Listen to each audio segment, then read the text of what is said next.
Mystery House.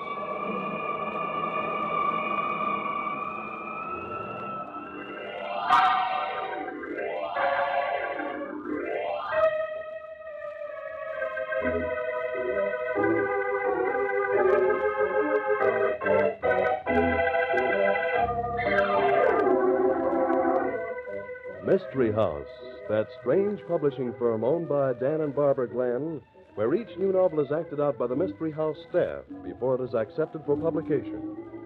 Mystery House.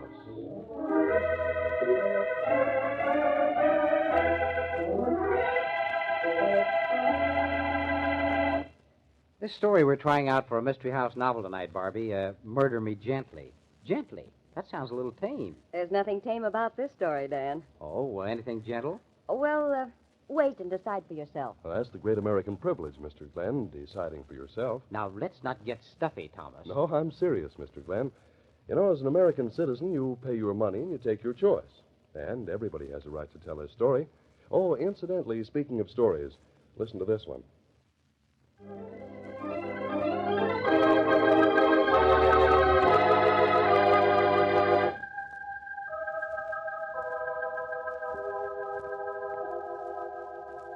Okay, places, everybody.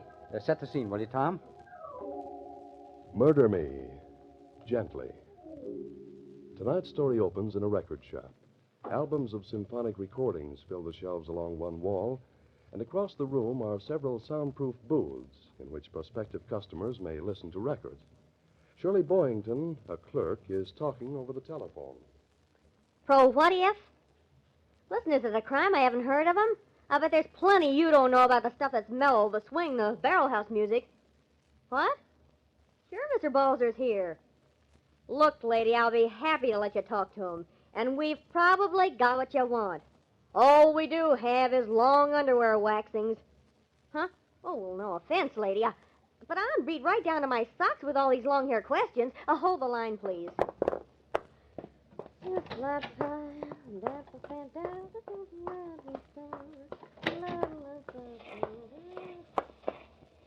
Mr. Balzer, one of your classic kids. Hey, why don't you turn off that record? Say, Mr. Balzer, what's the matter? Are you sick? Wake up. Wake up, Mr. Balzer. Hey, wait a minute. He's dead.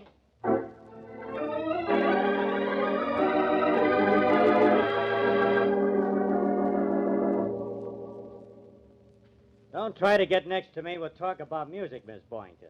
I couldn't care less about music. A music shop is my idea of something to stay out of. I'm here now for just one reason. You mean because Mr. Balzer got sick and died? I mean because he was murdered, sister. But couldn't he have just died? Sure, he could have, Bright Eyes, but he didn't. He was poisoned. But, Mr. Perry, I don't know anything about it. I'm strictly off time with the whole thing. I mean, I know from nothing but positively. I'm glad you told me, sister. Now I don't have to worry about you anymore. Just like that. You're in free. You don't need to be sarcastic.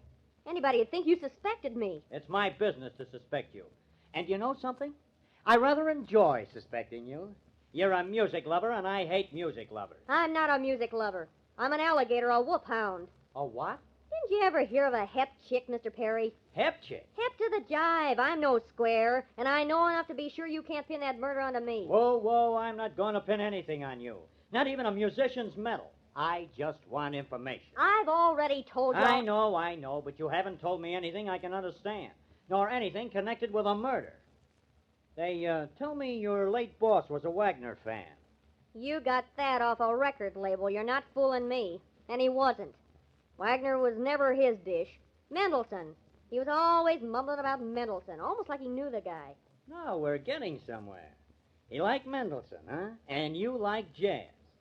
I bet you had some pretty good arguments with him, huh? No, say I did.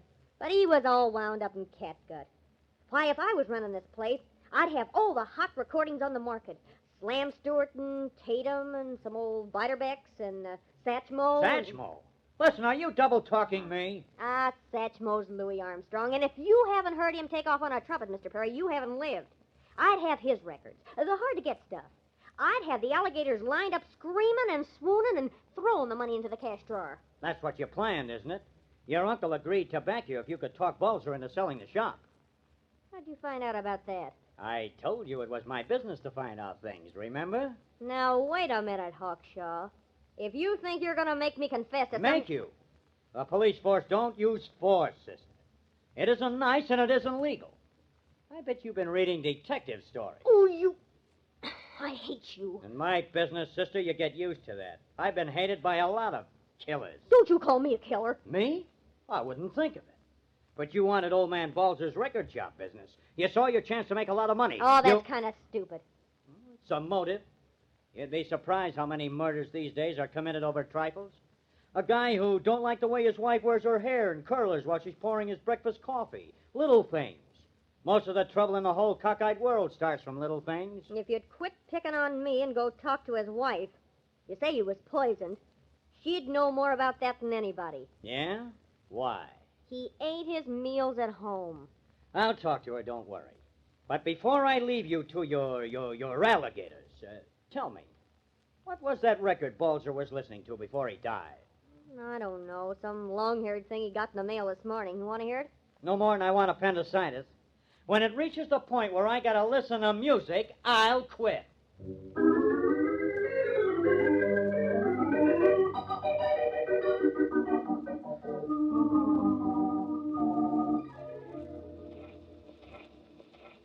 Come in, Mr. Perry. I know you wish to speak of my husband. Joseph. I'm sorry to have to bother you, Mrs. Balzer, but I got a living to make. Let it be so, Mr. Perry. I have seen enough in this life, so I can accept my husband's death. What's that noise, Mrs. Balzer? Oh, you surprised me when you came to the door. I'd forgotten the phonograph. I shut it off now. I'm sorry. Music, huh? Phonograph music. Don't you people ever get away from it? Music made Joseph very happy. Yeah, I suppose that could be. But didn't he worry about his shop? Well, a little, perhaps. He did not understand this modern music, what you call swing. And sometimes he told me of little spats with Miss Boynton. Spats, huh? It was as if Miss Boynton would like to change the music store, to make it all loud and noisy. But always my husband said no. He was faithful to the good, the fine music only. He worried about this alligator, Miss Boynton, huh? Ach, no. My husband did not worry. He was a happy man always. Except when he thought about Franz. That's a new one on me. Franz. Franz Cronin, our dearest friend. Perhaps you have heard of him, the violinist. A musician? I don't know any musicians, thanks. But Franz is no ordinary musician. He was insane once, and music cured him. Now he is once again a great artist. Music, the divine music, cured him. A great artist. He will come soon to play here. He's a crowd, too. Pardon, I mean, he's a German? Yeah, the three of us. We lived in a small village in Bavaria. Years ago, before we came to this country, Franz was a special friend of mine. Till I married Joseph. Sweetheart, huh? Was he sore at your husband before he went nuts? Oh, never. He was only sad. Sad that my love is for Joseph and not for Franz Cronin. Seen him since he got out of the birdcage? Birdcage? I mean the asylum. No. You see, they experimented with Franz, using his own music to cure him. And when it was not successful, there was so much in the newspapers about it that he was put immediately on concert tour. I see. There's another angle. Angle? I do not understand. There's poisons that delay their action. Like, he could have been poisoned at breakfast and then died at his store. You think maybe I poisoned Joseph? But why? He carried insurance, didn't he? Oh, nein. Mr. Perry, I wonder if you can understand something. What? Joseph was a kind man. He wished no harm to anybody. What is done is done. He was not vindictive. What are you driving at? Because he is dead, he would not wish trouble to another. Why don't we just forget about everything? That is what he would wish. You mean you claim you love this guy so much, and you just as soon let the whole thing drop? Yes. Because one person is dead, should there be trouble and sorrow for others? Uh-huh, that's what I've been taught. Lots of trouble. But Joseph would not approve of such a way.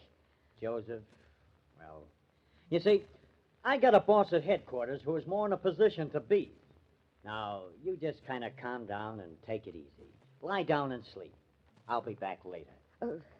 Mr. Perry. Yes? Would you mind looking inside my bedroom before I retire to see there is nobody there? Somehow I am a little, a tiny bit afraid.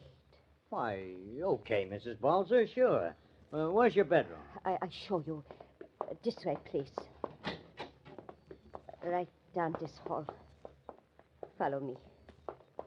I hope you don't get a case of nerves. Would you mind looking? Sure not. Where's the switch? It's kind of dark in here.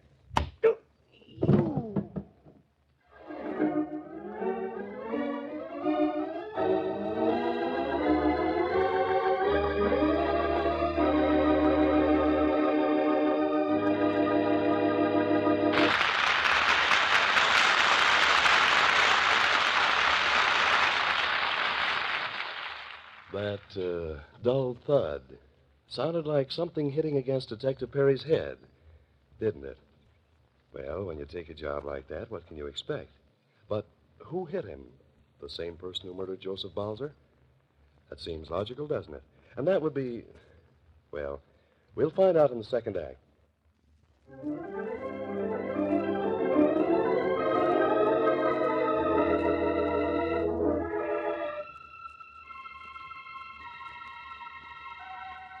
And now, Act 2 of Murder Me Gently. The scene is the comfortable little Balzer cottage. Mrs. Balzer is trying to convince Lieutenant Perry that she doesn't know anything about blackjack. Lieutenant Perry, you surely cannot suspect me of hitting you on the head with that blackjack. I could suspect anybody, Mrs. Balzer. I'm that kind of a guy by nature, suspicious. It was you led me into that room. But I had not pulled down the curtains. It was not my fault that the room was dark. No? It was handy, though. Oh, Lieutenant Perry, don't you see? You had told many people you were coming here to question me. That ain't any reason to get hit over the head, is it? Somebody must have been afraid I would say something. Somebody hiding, maybe to hurt me. It was me that got hurt, lady. But perhaps whoever hit you was afraid of being discovered. Look, if there was anybody else in that room, how come you didn't see him after I was hit? How come you didn't hear a door open or anything? But I told you, I was so frightened I fainted. I did not come to for some minutes. Yeah, you told me. But you didn't convince me. Oh, the door. That will be Franz. Huh? Franz, come in. Oh, Liebchen. So, this man, he's bothering you, perhaps? Wait, no, he is a detective trying to solve Joseph's murder. But he cannot suspect you, Elsa. See here, You see here yourself. Who are you, anyway? Franz Kroon. Perhaps you have heard some of my concerts or records. Perhaps I haven't, too. Not if I could help it. I ain't a music fan, Cronin. But if you're the musician Mrs. Balzer was telling me about, how come you ain't out on a concert tour? I arranged my tour to be here for a reunion today with Elsa and Joseph. It was most fortunate. Fortunate? You mean that Balzer was murdered? I mean that I should be here in Elsa's hour of trouble. How long you been here, Cronin? Oh, I see you suspect me. Well, do not worry, my friend. I did not arrive until some hours after the murder. That is true, Lieutenant. I met him at the train. That phonograph record you sent Joseph Balzer. Yes? What about it? It was on the phonograph when the girl found Balzer's body. Yes? Kind of funny that record would be playing when Balzer died. Oh, you think maybe my music is so bad it kills him? Any kind of music kills me. The writing on the label of that record, Cronin. Mit Weymut for Joseph von Franz Cronin. What does that mean? You think to make something sinister of that, Lieutenant? It means with longing for Joseph from France. With longing, huh? Yeah. You think you can figure perhaps a double meaning to that? Maybe. If I do, I'll let you know. Ilsa, I'm going to take you away somewhere where you will not be reminded of Joseph. Guess again, Cronin. Guess again.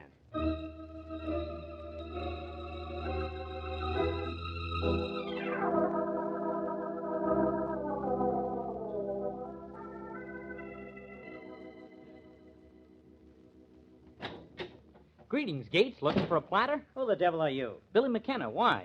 You want a record? I want to talk to Shirley Boynton. She's supposed to be in this shop. I'm a boyfriend, mister. She's heading for the airport right now, but I know this joint like a book. Airport? You mean she's leaving town? She didn't go out there just to watch the planes come in. Why, that... Easy, bud, easy. You're talking about my favorite hep chick. I'll easy you, hep chick. Oh, she's taking a run-out powder, huh?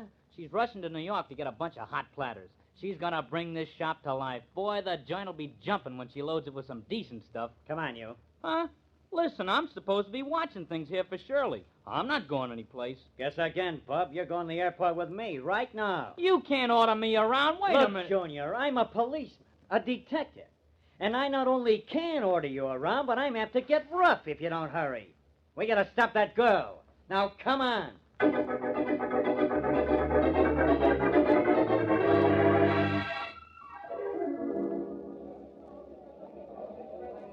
Flight 6 for St. Louis, Memphis, Jackson, and New Orleans. Now loading at gate number 4. Keep an eye peeled, McKenna. We gotta find her before she leaves. The guy said the New York plane won't load for 5 minutes yet. You've got Shirley all wrong, Mr. Perry. She's strictly on the beam. I'll put her on the beam if I find her. Jigger, Shirley! Huh? Why, you... Hey, that's her heading for the gate. Why, you... Run, Shirley! Hurry! Hey, stop! Stop in the name of the law. You! Hey, stop! Owie! I got you. Let go of my arm. You've got no right Come to... along, sister. Try to skip the country, huh? You're crazy. I was flying to New York to get some decent records to put that shop on the map. I was coming right back. Yeah, I bet. You can't accuse her of lying, Mr. Perry. She's not that kind of a kid. You keep out of this. What's more, I'm going to put you under arrest for trying to help a fugitive escape. Me? Now you see here. Don't you talk to Billy that way. He had nothing to do with it. The whole thing was my idea. He hollered jiggers at you, didn't he? Technically, he was helping you get away. If either one of you causes me any more trouble, I'll make you both listen to classical music the rest of the day. Come on. But my plane reservation. You shouldn't be worrying about a plane reservation, sister. Who knows? There may be a reservation for you down at the station.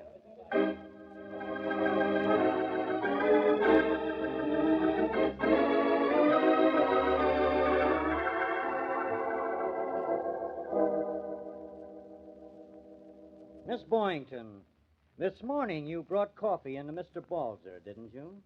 Sure, about an hour before he died. Are you trying to say I put poison in his coffee? Where would I get poison? Ixnay, baby. Huh? Look, alligator, you got any visible means of support? Here we go again. Oh, Billy, I'm sorry. I'm the manager of the soda fountain at the drugstore just around the corner. Oh, drugstore, huh? You don't need to draw a picture, Mr. Perry. I know what you're thinking, but can't you see that Shirley's too nice a kid to ever put poison in anybody's coffee? Even if I could get it and give it to her. She got the poison from you. Then she talked Balzer into staying here in the shop for his coffee. I never talked Balzer into anything. He was so stubborn you couldn't convince him of anything. Pardon me, Miss Balzer, but it's true. He was so excited about that record he got in the mail, he didn't want to go out. Record? Oh, we're back to that, huh? Where is it, anyway? I took it home. It was France's record and the sentiment and everything. Go get it. And while you're about it, get Franz, too. We might as well get this thing really mixed up.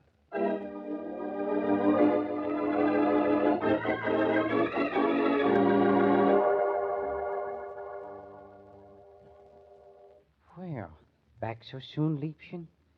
Oh, my darling, you look tired. I'll get you a pot of tea, then you will feel better. There is no time for tea, Franz.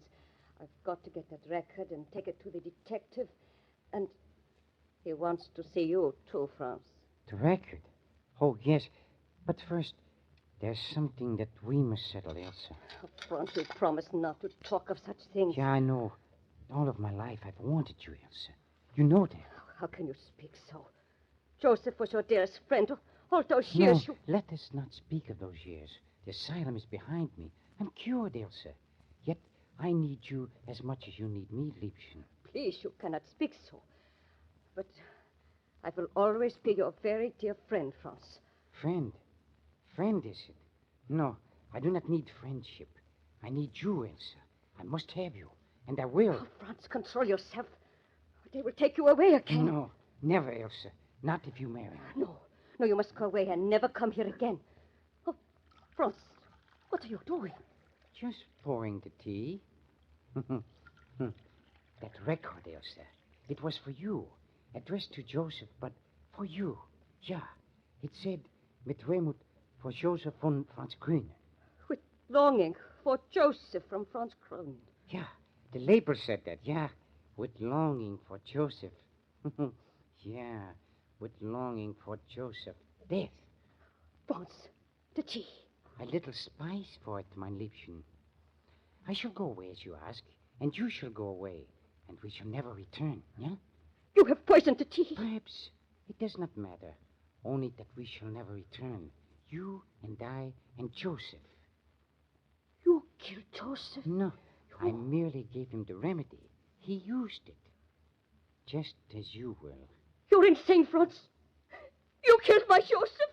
Much more cleverly than I will kill you, Elsa. The stupid police will never know how Joseph died. But would you care to know before you drink your tea? Oh, no. I don't want to hear it. I won't listen. The record I sent Joseph. The label was loose on it, hanging to the center of the record by only one corner. The label was with such a tender sentiment. What? No, I saw the record. The label. Naturally, with the label about to come off. Yeah, such a thoughtful, tender label. What would Joseph do? You mean you... Yeah, Liebchen. That label had a special kind of glue on it. A glue I mixed myself. And when Joseph touched the label to his tongue, he tasted the poison which killed him. And then, with the label smoothed onto the record, all evidence was gone. Was that not clever of me, Elsa? Oh, no, it's horrible. Nine. On the contrary, most gentle. Much more gentle than I can be if you do not drink your tea, Elsa. Now come, we drink together. No, I'll telephone the police. No. I am so sorry, Elsa. You will not telephone the police. You've spilled the tea, Elsa. The spiced tea. Now I shall be forced to use my hands. My hands, Elsa. The hands that bring such marvelous music from the violin. Yeah, look at them, Elsa. Hands that want to crush you, but must do otherwise. No. I wanted so much to make it gentle, Elsa. No, you get a voice. Take your hands off that woman's corner or I'll shoot. So, you think a bullet scares me? Nine, put your gun away. I must kill Elsa and then myself. I will do it.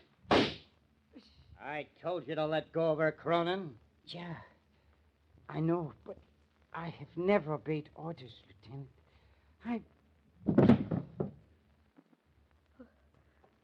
You were most kind, Lieutenant. Kind?